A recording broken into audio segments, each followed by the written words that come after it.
بلى من كسب سيئة وأحاطت به خطيئته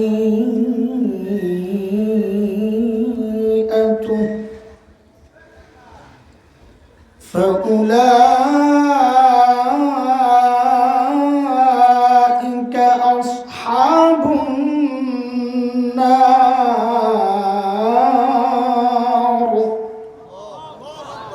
هم فيها خالدون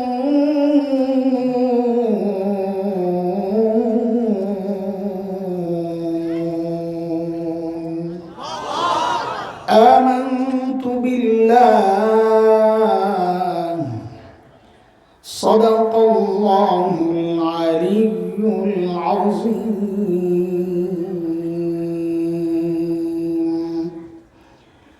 বোয়ালমারী ইসলামী যুব সমাজ ও মসজিদ কমিটির উদ্যোগে আয়োজিত আজকের এই বার্ষিক ওয়াজ মাহফিলের মুহতারাম সভাপতি,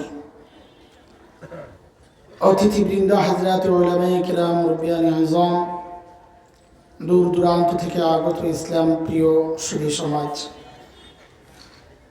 প্রিয় ছাত্র ভাইয়েরা, যুবক বন্ধুরা, পর্দার আড়ালের মা ও বোন, আল্লাহ সুবহানাহু ওয়া তাআলার অশেষ মেহেরবানি, করুণা, দয়া, যে মহান মালিক লাখো কোটি মানুষ থেকে বাছাই করে দিন এই মজলিসে আমাকে আপনাকে আসার বসার কিছু কথা বলা ও শোনার তৌফিক দান করেছেন, সেজন্য মহান রবের শুকরিয়া আদায় করি, জবান খুলে প্রাণ খুলে কালিমাতুশ শুকর উচ্চারণ করি আলহামদুলিল্লাহ।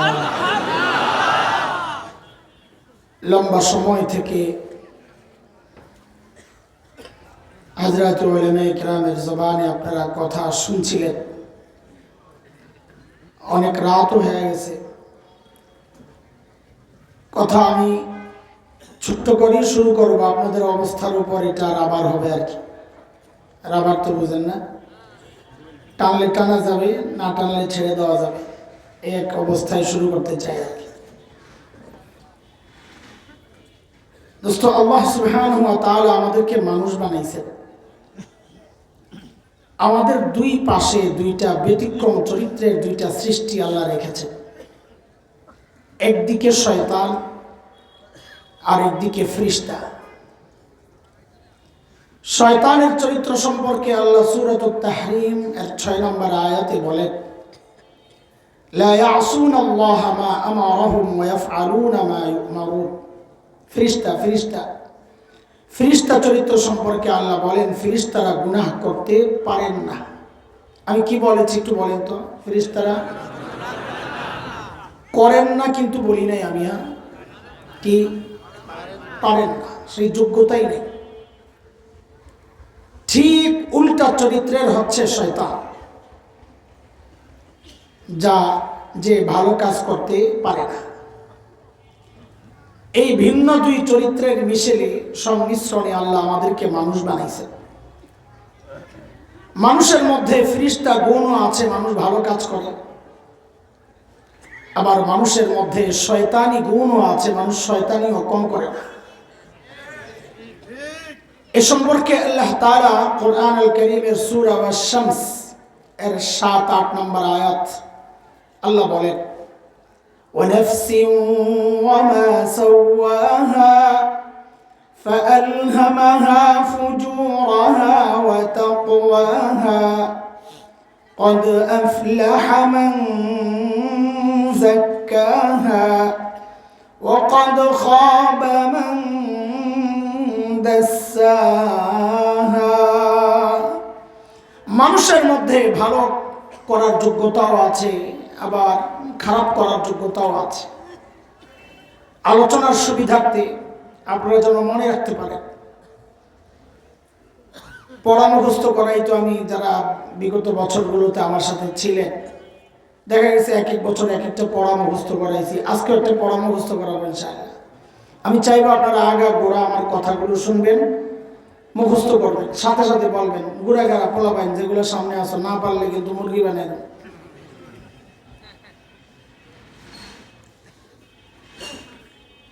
আলোচনার সুবিধার্থে সেই মানুষের আমরা তিনটা শ্রেণী করতে চাই।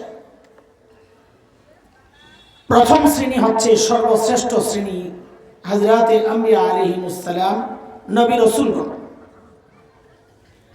নবী রাসূলদের ব্যাপারে আহলুস সুন্নাহ ওয়াল জামাতের আকীদা,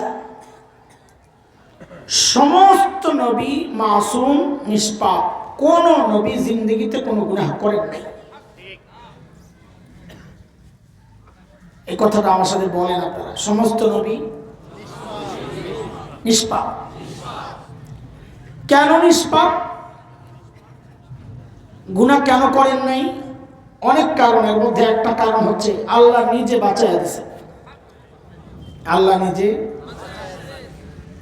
যেমন আপনাদেরকে একটা উদাহরণ শোনাই তাহলে পরিষ্কার হবে। হযরতে ইউসুফ আলাইহিস সালাতু ওয়াস সালামের নাম তো মনে আছে না? আমাদের নবী আলাইহিস সালাম ছাড়া মানব ইতিহাসের সবচেয়ে সুন্দর মানুষ হযরতে ইউসুফ। আমাদের নবীর হিসাব আলাদা, হিসাবের বাইরে। এত সুন্দর ছিলেন, ভাইদের চক্রান্তের কারণে যখন মিশরে তিনি বড় হয়েছেন, তো মিশরের যে গভর্নর ছিল তার ঘরেই তার অবস্থা। আমরা বলি আজিজে মিশরে, আজিজ কারো নাম না, গভর্নর। তার স্ত্রী জুলাইখার বিষয়টাও আপনারা জানেন। হযরত ইউসুফের উপর আসক্ত হয়েছে, পাগল হয়েছে। নানান সময়ে নানান ভাবে আহ্বান করেছে, আসে নাই। কিন্তু একদিন জুলাইখা ডেকে একদম অন্দরমহলে ঢুকাইছে হযরত ইউসুফকে, 7 দরজা পার হইয়া। কয় দরজা? সাথে বাদীকেও নিয়ে গেছে। একদম ভেতরে যাওয়ার পর বাদীকে নির্দেশ দিছে যে এইবার তুমি বাহির দিয়া দরজাগুলারে লাগাইতে লাগাইতে চলে যাও। বলেন তালা কোন দিক দিয়া, ভেতরে না বাইরে? যেন ইউসুফ আলাইহিস সালাম আশাটুকুও ছেড়ে দেয় যে দৌড়ে যে যায় তালা ভাঙার একটা চেষ্টা করবে, ওইটাও যেন না করে। এই বন্ধ ঘরের মধ্যে হযরত ইউসুফ একদম অসহায়, বড় বিপদ। মুফাসসিররা লেখেন বিপদের মৌলিক 3টা কারণ। 1, চারদিক বন্ধ, তিনি ফেসে গেছেন। 2, মনিবের স্ত্রীর আহ্বান প্রত্যাখ্যান করাও সহজ না। 3, নিজেও তো টকবগে যুবক, এমন ঘরে, এমন অন্ধকার জায়গায়, মানে নীরব জায়গায় একজন নারী যখন কোনো যুবককে আহ্বান করে, তাকে প্রত্যাখ্যান করাটাও কম কষ্টের বিষয় না। এই ভয়ঙ্কর বিপদে পড়ে হযরত ইউসুফ কি করলেন, আল্লাহ তার বিবরণ দিচ্ছেন সূরা ইউসুফের মধ্যে 23, 24, 25, 26 লম্বা আলোচনা আল্লাহ করেছেন। আল্লাহ বলেন, وراودته التي هو في بيتها عن نفسه وغلقت الأبواب وقالت هيت لك قال معاذ الله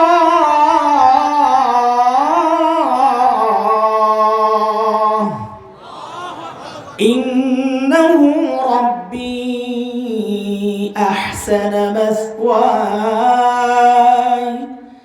إنه لا يفلح الظالمون।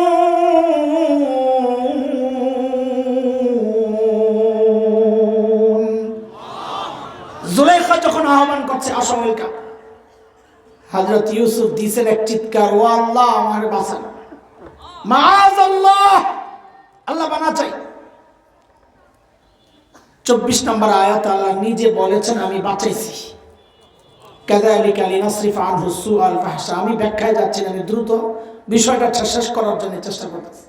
আল্লাহ বলেন আমি বাঁচাইছি। কেমনে বাঁচাইছি? 25 নম্বর আয়াত থেকে আল্লাহ বলছেন, ওয়াস্তাবাকাল বাব ওয়াকাদ্দাত কামিসাহু মিন দুবুর وألف يا سيدها لدى الباب। হযরত ইউসুফ দিয়েছেন দৌড় দরজার দিকে। আচ্ছা একটু খেয়াল করেন, তিনি দেখছেন না দরজা বন্ধ, তো তিনি কি পাগল নাকি বন্ধ দরজার দিকে দৌড় দিয়েছেন? এটা হচ্ছে নবীওয়ালা ঈমান। হযরত ইউসুফ চিন্তা করেছেন, আমি যে আল্লাহকে ডেকেছি ওই আল্লাহ আমাকে অসহায় একা ছেড়ে দিতে পারেন না, ব্যবস্থা একটা হবেই। জুলেখাও পেছনে পেছনে ধাওয়া করছে, পেছন দিয়া থাপা মারছে, জামা ছেড়ে দিয়েছে। কোন দিক দিয়া? খালি মনে রেখে, যেই দরজার সামনে গেছে কুদরতের ফয়সালা, খাট করে দরজা খুলে গেছে। একটু বলে যান যেন পরে আমি আবার জোড়া লাগাইতে পারি, দরজাটা খুলছেন কে? এটা মনে রেখে। দ্বিতীয়, তৃতীয়, চতুর্থ, পঞ্চম, ষষ্ঠ সব কাছে যায় আর খাট করে খুলে যায়। সপ্তম দরজা খোলার সাথে সাথেই যায়া পড়ছে নিজের স্বামীর সামনে, হাতে নাতে ধরা। কিন্তু মহিলা বড় চালাক, জামাইয়ের সামনে পইরাই জাগায় পোল্ট্রি বুঝেন তো না, ঘুরে গেছে। কি বলে?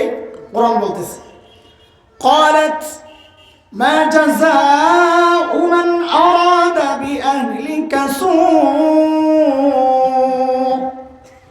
إلا أن يسجن أو عذاب أليم।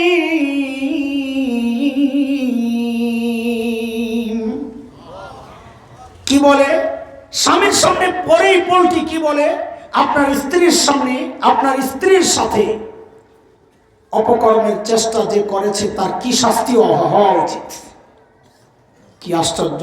দোষ নিজে কইরা হযরত ইউসুফের কাঁধে চাপাইয়া দিছে। হাসিনা স্টাইল আর কি, দোষ করে নিজে চাপাইয়া দেয় আরেকজনের কাঁধে। আরে কথা কন, আপনাকে ডর এখনো ভাঙে নাই নাকি? বুঝলাম না। পোলাবেন 32 নম্বর ভাঙে লাইতেছে, আপনাকে ডর এখনো ভাঙে না।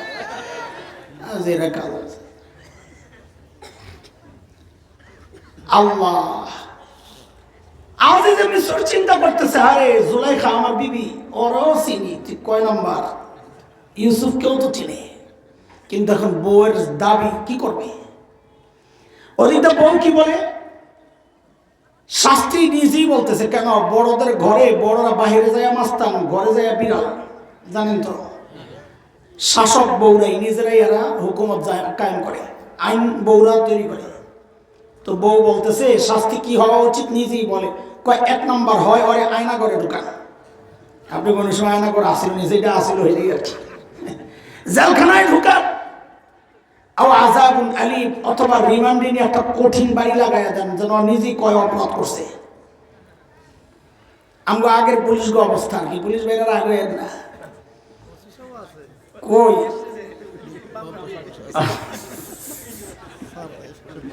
স্যার রাগের আমরা অনেক জ্বালার ছিলাম তো, এই জন্য বাইরে হয়ে যায়। 5 তারিখের পরে কয়েকদিন খুব চিল্লাইছি খুশিতে। একজন কয়, আপনারা কি শুরু করলেন রে ভাই? আমি আসলে এক বুড়ি ভিক্ষা করত, সারাদিন ভিক্ষা করার পর বিকেলবেলা কে যেন বুড়ির পুটলাটা নিয়ে গেছে। বেচারি এমন কষ্ট পাইছে, সারাদিনের কষ্ট হয়ে গেছে। পরের দিন বুড়ি খুব সতর্ক, সেটা হইল কারো ছায়া দেখলেই কেড়ে, আওয়াজ পাইলে কেড়ে, শরীরের সাথে লাগলে তো চিৎকার করে গেলে। সারাদিন কেড়ে কেড়ে করতে করতে এটা তো সেট আপ হয়ে গেছে মাথায়। মানুষ সারাদিন যা বলে রাত্রে ঘুমায় ঘুমায় তা বলে, জানেন তো। বাসের হেল্পাররা সারাদিন যা কয় রাত্রে ঘুমায়া যাইয়া বউয়ের পিছনে থাপড়ার বলে, ওস্তাদ বামে প্লাস্টিক, থাপ্পড় খাইব। সারা দিন প্র্যাকটিস করছে ওইটা। এখন বুড়িও রাত্রে শুয়ে শুয়ে খালি কেরে, ঘরে এসে সোরে তোর নাকের ডাকের আওয়াজ পাইয়া বুঝছে বুড়ি তো ঘুমায়। যেই কাছে গেলে কেরে পড়তে সোর তো দৌড়বে, বুঝছে বুড়ি ঘুমাইতেছে, কিন্তু তারপরে কেড়ে শুনলে কলিজা একটা ডর লাগে। অনেকক্ষণ পর সোর চিন্তা করে, না এইভাবে আগানো যাবে না, আমার কলিজায় সাহস হয় না। সোরের কাছে একটা চাদর আছিল, ওইটার কোনা বুড়ির মুখে আস্তে আস্তে ঢুকাইছে যেন কেড়ের আওয়াজটা না বের হয়। পুরা মুখ বন্ধ করছে, তো বুড়ির কেড়ে বন্ধ হয়ে গেছে, কিন্তু প্রোডাকশন বন্ধ হয় নাই, ভিতর থেকে তো বের হইতেছে, এগুলো আটকাইছে এক জায়গায় এসে। সোর যাওয়ার সময় চাদর টান দিয়ে যখন দৌড় মারছে, ওই বুড়ির কেড়ে যে এতক্ষণ আটকাইছিল না, এখন মুখ থেকে খোলার পর একবারে সব বাইরে করে। তা আমি বলি কি 16 বছর আমাকে মুখ আটকায় রাখছিল, তো এটি সব জমছে না, এখন একবারে সব করে বাইরে তোমরা সহ্য হইলে থাকো, নাইলে দাদার কাছে যাও। কথা বলেন, কথা বলেন। এটারে খারাপ কিছু মনে করেন না, বহু কষ্ট ভিতরে। আপনারা তো আর পালান নাই, আমরা তো পালায় পালায় থাকতে হয়েছে। মানে পালায় মানে কৌশলী পালানো, একবারে না। মুসলমান একবারে পালায় না, মুসলমান তো ময়দান তালাশ করে, ফখরুলের বাড়ির ঠিকানা তালাশ করে না। আরে কথা বুঝো না তোমরা? না বুঝলে কও এই সমস্ত খোঁচাকাছি আকারের সবাই কিছু বলুন না। ঠিক আছে, চলে। মিশরের গভর্নরের বউ বলে, হয় ওরা নিয়ে রিমান্ডে দিই। ও নিজে বলবে। হযরত ইউসুফ কয়, আরে কারবারটা দেখছো? এ ইউসুফ, কি ঘটনা কি? হযরত ইউসুফ আলাইহিস সালাম বলেন, কল রাওয়াদাতনি আন নফসি, হিয়া রাওয়াদাতনি আন নফসি। আমি কিচ্ছু করি নাই, যা বলছে যা করছে এই নিজে। আমি কি করলাম? এখন আজিজে মিশর গভর্নর বলে কি, তুমি যে করো নাই তার প্রমাণ দাও। দেখেন কারবার, দুনিয়ার আদালত, ইসলামী আইন সব জায়গায় প্রমাণ দেয় যিনি বাদী, অভিযোগকারী। আমরা বলি আল বাইয়িনাতু আলাল মুদ্দাই। প্রমাণ কে দেয় বলেন আপনারা? প্রমাণ কে দেয়? বাদী, অভিযোগকারী। এখানে অভিযোগকারী কে? ইউসুফ আলাইহিস সালাম না জুলাইখা? তো কাজী প্রমাণ কার দেওয়ার কথা? নিয়ম অনুযায়ী প্রমাণ কার দেওয়ার কথা? কথা বুঝেছেন? বলেন, নিয়ম অনুযায়ী প্রমাণ কার দেওয়ার কথা? অথচ প্রমাণ চাওয়া হচ্ছে কার কাছে? নিয়ম ঠিক আছে না উল্টাইছে? কেন উল্টাইলো? কারণ জুলাইখারা তখন ক্ষমতায় থাকলে নিয়ম মানা লাগে না। আরে কথা বুঝেন না কিছু? হযরত ইউসুফকে কয়, প্রমাণ দাও। হযরত ইউসুফকে ভিতরে আসছিলাম, আমি আর বেটি অভিযোগকারী, আমি অভিযুক্ত ব্যক্তি, প্রমাণ পাবো কই? কিন্তু ভিতরে মনোবল হারান নাই, কারণ তার মাথায় আমি যে আল্লাহকে ডেকেছি, প্রমাণ ওই আল্লাহই বের করবেন। এর মধ্যেই জুলাইখার ফুফাতো বোন আসছিল বেড়াইতে। ওর একটা বাচ্চা ছিল, দুধের বাচ্চা, কথা বলার বয়স হয় নাই। ওইটা ভেতর থেকে ওই বাচ্চার কান্নার আওয়াজ আসতেছে, শুধু কান্না আর থামে না। হযরত ইউসুফের কলিজায় যায় লাগছে, এটা কি পিচ্চির কান্না থামে না, মনে হয় এর মধ্যেই রহস্য। যা করে আল্লাহ বলে, প্রমাণ দিবে, সাক্ষী দিবে ওই পিচ্চিটা। কে দিবে? জুলাইখা মনে মনে বলে, চান্দু খাইছো ধরা। অস্বীকার করতে ওইটাই তো ভালো ছিল। এখন পিচ্চিরা আনলে, পিচ্চিকে যদি জিজ্ঞেস করা হয়, আর পিচ্চি অপরাধ কে করছে রে? পিচ্চি বলবে, ওমা জুলাইখা খাও। আজিজে মিশর বলে কি, পিচ্চিরে লই আয়। আচ্ছা, আজিজে মিশর একজন সচেতন মানুষ না, শাসক তো। আমি আপনি হইলে কি বলতাম? যদি বলে এই সাক্ষী দিবে, এই যে ছোট্ট বাচ্চা যারা কথা বলতে পারে না, তা আমরা কি বলতাম? এই বেটা তুই আমার সাথে বিতলামি করছ না, থাপড়া দাঁত ফালাই করছ না, কি ঠিক নেই? কিন্তু আজিজে মিশরের গভর্নর চিন্তা করছেন, ইউসুফকে আমি চিনি, উনি ফালতু লোক না যে আজাইর একটা কথা বলবে। এই পিচ্চিরে নিয়ে আসো। পিচ্চিরে আনা হয়েছে। পিচ্চিকে জিজ্ঞেস করা হয়েছে, পিচ্চি অপরাধ কে করলো রে? দেখেন, পিচ্চু যদি সরাসরি বলতো অপরাধী জুলাইখা, তো কেউ হয়তো বলতো ইউসুফ জাদু কইরা পিচ্চির মুখ দিয়ে কথা এটা বের করছে। আল্লাহ পিচ্চির মুখ দিয়ে এমন ভাবে কথা বের করেছেন, সাথে প্রমাণও যুক্ত করে দিয়েছেন। কথা কি? প্রমাণ সহ কথা। পিচ্চি কি বলে? ইন কানা কামিসুহু কুদ্দা মিন কুবুল ফাসাদাকাত ওয়া হুয়া মিনাল কাযিবিন ওয়া ইন কানা কামিসুহু কুদ্দা মিন দুবুর فكذبت وهو من الصادقين।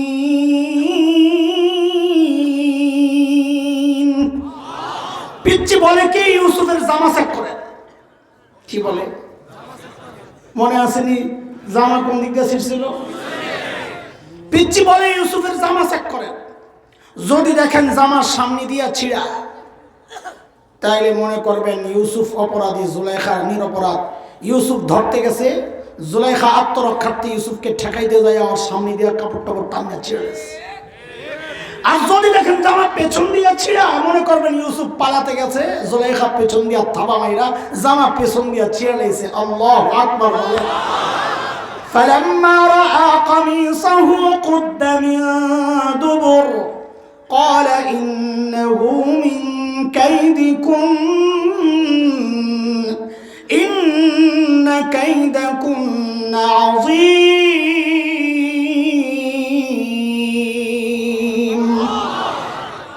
মিশরের গভর্নর টাকা দেখা হায় হায় কেস তো ফিটিং জামা তো পেছন দিয়েছিল এখন তো যা বুঝার বুঝছে জুলেখা তো মাথা নিচু দিয়ে খারাপ হয়েছে জুলেখা তো বেডি চক্রান্ত বড় মারাত্মক ইউসুফ আরিদান হাজা কাউরে কিছু বইল টইল না মানিজ্যতের ব্যাপার আর জুলেখারে কি বলে ওয়াস্তাগফিরি লিজামবিকি ইন্নাকি কুনতি মিনাল খাতিইন দুষ করছস নিজে চাপায়া দেশ আরেকজনের কান্দে তুই তওবা কর এতটুকুই গল্প শেষ গল্প বলা আমার মাকসাদ না তবে দুনিয়ার মধ্যে সবচেয়ে চমৎকার গল্পের নাম হচ্ছে ইউসুফ আলাইহিস সালামের গল্প এটা কোরআনের কথা কোরআন বলেছে আহসানুল কসস আবার আমরা পেছনের দিকে যাই হযরত ইউসুফ যখন উপায়ান্তর না দেখে আল্লাহকে ডেকেছেন তখন ইউসুফকে বাঁচাইছেন কি আল্লাহ দরজা খুলছেন কি আল্লাহ ওই ছোট্ট শিশুর মুখ দিয়ে কথা বের করেছেন কি আল্লাহ প্রমাণ সহ কথা বের করেছেন কি আল্লাহ এই সব কিছু আল্লাহ কেন করেছেন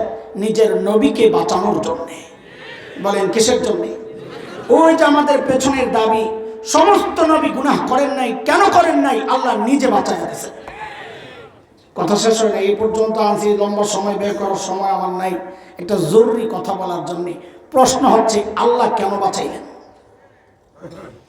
এই কথা না বোঝার কারণে বর্তমান বাংলাদেশ সহ দুনিয়ায় এক বড় ফিতনা চলতেছে আপনারা খালি ওলামায়ে কেরামকে দেখেন যে ওলামায়ে কেরাম খুব কঠোর এই জায়গায় কি ব্যাপার হুজুররা তবলিগদারে ভেঙে দিব নাকি বুঝলাম না কিছু কিন্তু কেন যে চিল্লায় বুঝেন না তো আল্লাহ নবী সমস্ত নবীকে আল্লাহ কেন বাঁচাইছেন একটু বুঝেন সূরা হজ 17 নম্বর পারা একদম শেষ পৃষ্ঠা 75 নম্বর আয়াত আল্লাহ তাআলা বলেন আল্লাহু ইয়াসতাফি মিনাল মালাইকাতি রাসূলান ওয়া মিনান নাস ইন্নাল্লাহা সামিউন বাসীর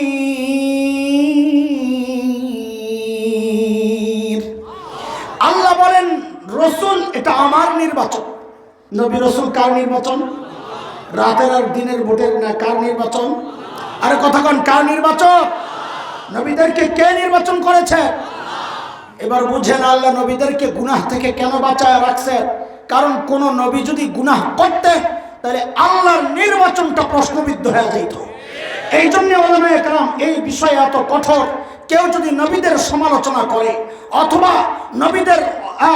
নবীদের মূল্য কমে যায় এমন কোনো বক্তব্য দিতে চায় নবীদেরকে অপদস্থ করতে চায় অথবা বলে নবীরা দায়িত্ব অবহেলা করেছেন কথার কথা নবী মূসা আলাইহিস সালাম তার দায়িত্ব অবহেলা করেছেন এমন কথা যদি কেউ বলে তার দাড়ি যত সুন্দর হোক কপাল ঢাকা পাগড়ি যত সুন্দর হোক তিনি যত উঁচু বংশের মানুষ হন না কেন তার হাজার হাজার লক্ষ লক্ষ ভক্ত অনুসারী থাকুক না কেন উলামায়ে কেরাম বলে এমন বক্তব্য যারা দিবে নবীদেরকে আল্লাহর সিদ্ধান্তকে আল্লাহর নির্বাচনকে যারা প্রশ্নবিদ্ধ করে নবীদেরকে অভিযুক্ত করবে সে আর যাই হোক অন্তত হকপন্থী কেউ হতে পারে না সে গোমরাহ পথভ্রষ্ট